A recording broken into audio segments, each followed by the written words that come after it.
Ever come across an elderly person who genuinely relishes their alone time? Someone who enjoys in their own company and doesn't experience loneliness? Many people think that being by yourself equates to loneliness, yet that couldn't be further from the reality. In actuality, seniors who value their alone time frequently have amazing qualities that enhance, calm, and profoundly satisfy their lives. Why is that? Because isolation isn't what solitude is. It has to do with freedom. It's about knowing yourself so well that you feel whole without continual distractions. Today, we'll look at 9 distinctive characteristics of seniors who value their alone time and why they may be among the most perceptive, strong, and happy people you'll ever encounter. And stay until the very end, since the final characteristic is what makes everything come together and could even permanently alter your perspective on loneliness. Solitude is a word that makes some people feel lonely.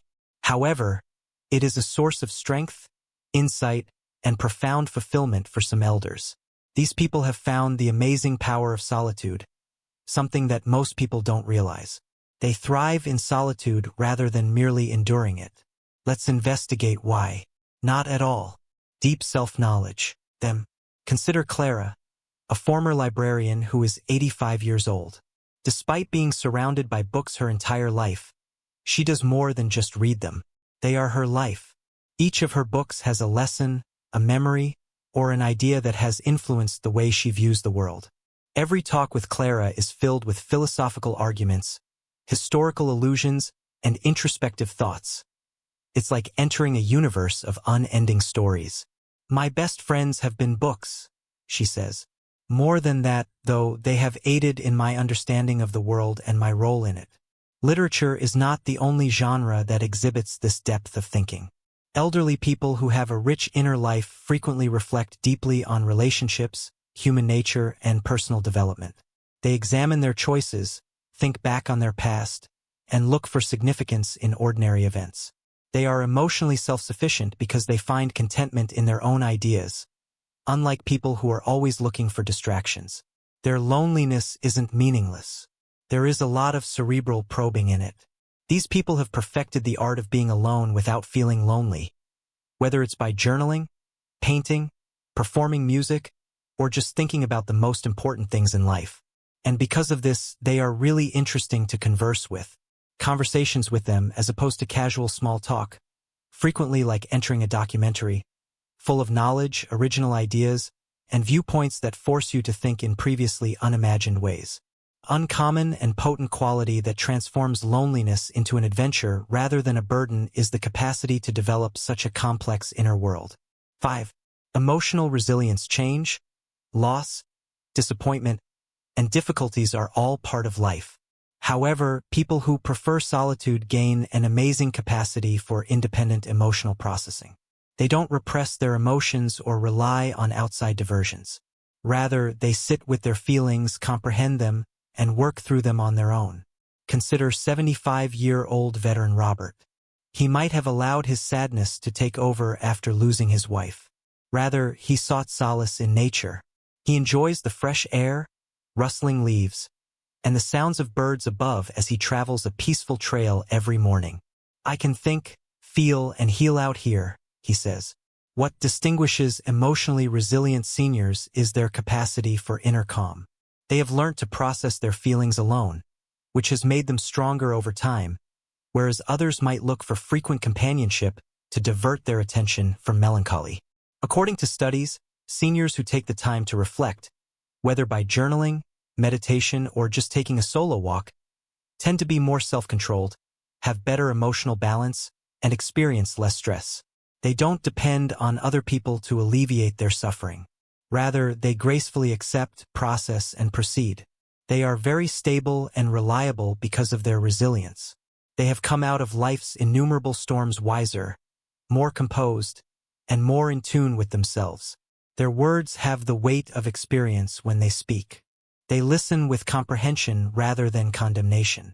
What distinguishes them as genuine pillars of emotional strength rather than merely survivors is their capacity to deal with loss, transition, and adversity without losing who they are. 6.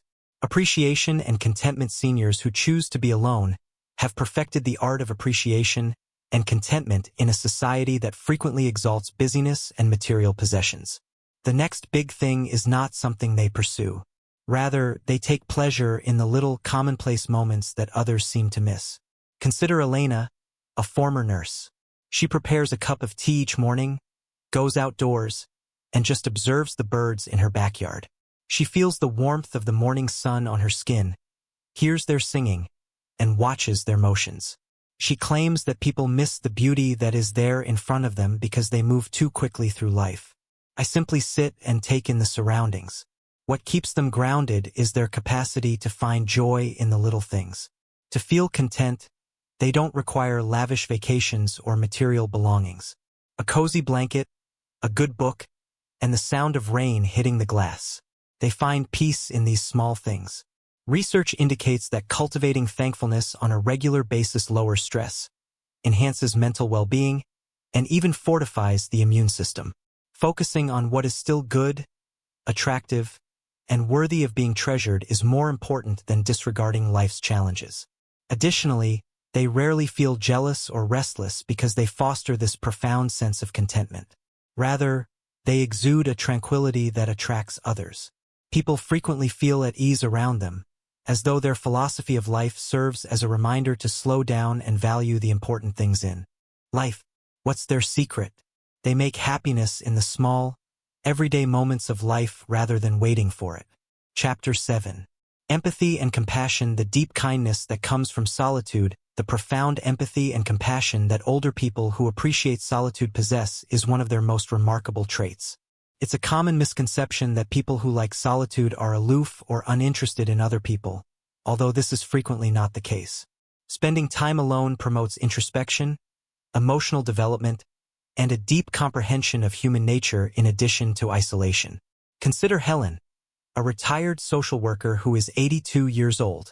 She committed herself to helping people, listening to their challenges, and providing assistance throughout her career. She had the option to remove herself from the emotional burden of other people's troubles after retiring.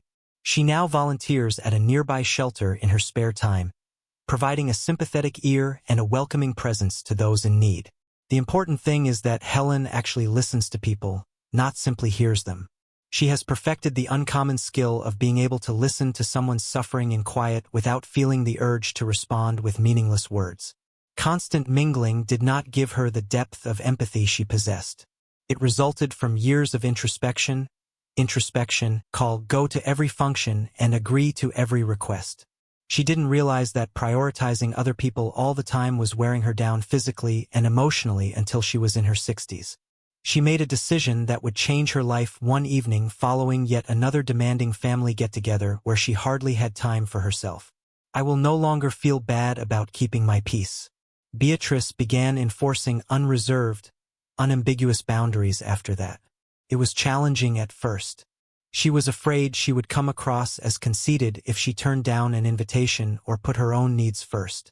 She eventually discovered, however, that those who genuinely cared about her valued her candor. She now merely responds, "Thank you for the invitation, but I need a quiet evening today," when she wants some alone time. "Although I would really like to catch up, let's schedule it for when I have more energy." "Thank you for the offer, but I'm afraid I can't make it." She realizes she doesn't have to explain things too much or offer justifications. Why establishing boundaries is important. Elderly individuals who value their privacy know that setting boundaries does not mean excluding others. They have to do with deciding where to spend their time and effort. Instead of attending out of duty, they are really present when they interact with others. They say no to activities that exhaust them and yes to things that genuinely nourish their spirit, like reading, art, going for a quiet morning walk, or just sipping tea quietly. What's the best part? It never makes them feel bad. They are aware that by keeping their peace, they are leading their lives clearly, confidently, and with a strong feeling of self-respect. 9. An increased appreciation of relationships. People often assume that those who prefer to be alone don't appreciate relationships. However, in practice, they value them even more by cultivating close, meaningful relationships with a small number of people rather than by swarming around them. Consider how solitude improves connections. You don't feel the urge to socialize every minute when you're at ease being by yourself. Rather, you become pickier and prioritize quality above quantity. Elderly people who prefer to be alone are not antisocial. They simply approach relationships differently. Consider Uncle David, who is 78 years old. He's not the kind to go to every party or talk on the phone all day. Rather, he strikes a balance between deliberate social interactions and his solitary time. He is totally present, involved, and sincerely interested in the conversations when he gets together with friends. Uncle David carefully selects who he interacts with, in contrast to people who mingle only out of habit. He prefers lengthy, private discussions over coffee than big, boisterous parties. He values substance over quantity and favors in-depth conversations over idle banter. He listens intently, which helps him remember specifics like birthdays and significant life events. Why this is important? A lot of people interact with others just to prevent loneliness. Seniors who want to be alone, however, do not seek out company out of dread. Since they aren't reliant on continual social interaction, they act out of true desire. Their interactions grow more purposeful, significant, and satisfying. Because of this, their friendships tend to be deeper and stay longer. They do more than simply amass acquaintances. They make investments in genuine, enduring relationships. The harmony between social life and seclusion. Uncle David has achieved the ideal harmony between social engagement and seclusion. His alone time helps him refuel, which makes him more emotionally open when he interacts with people. He never feels pressured to interact with others. He only interacts with others because he genuinely wants to. He's not concerned or distracted. He is really present when he is with someone. His friendships are strengthened by his considerate attitude to relationships. His pals are aware that when he reaches out, it's out of real concern rather than duty. On the other hand, those who are surrounded by others all the time tend to take their relationships for granted. However, elders like Uncle David cherish every conversation, which adds significance and fulfillment to their connections. They've discovered that relationships are about how well you connect with the people who really matter, not how many people you know. They've learned this by enjoying their solitude. Solemnity is often misinterpreted. To them, solitude equates to loneliness. Couldn't be further from the reality, though. Avoiding people isn't the goal of loving isolation. It's about understanding who you are, appreciating your time, and finding contentment in your solitude. It's about valuing the beauty of quiet times and prioritizing quality over quantity in relationships. People who value their alone time are not alone. They are self-reliant, introspective, and acutely aware of what is important. Accept these traits if you see yourself in them. You have developed a life that is full of wisdom, resiliency, and self-awareness. Many people live their lives seeking approval from others, but you've discovered something far more precious: inner serenity. I'd like to hear from you now. Do you like spending time by yourself? What advantages has being alone brought you? Let's discuss this in the comments section below. Tell me about your experiences, please. For more videos about happiness, living in your golden years, and self-improvement, please remember to like and subscribe if this one spoke to you. Your path is motivational. Continue to accept who you are.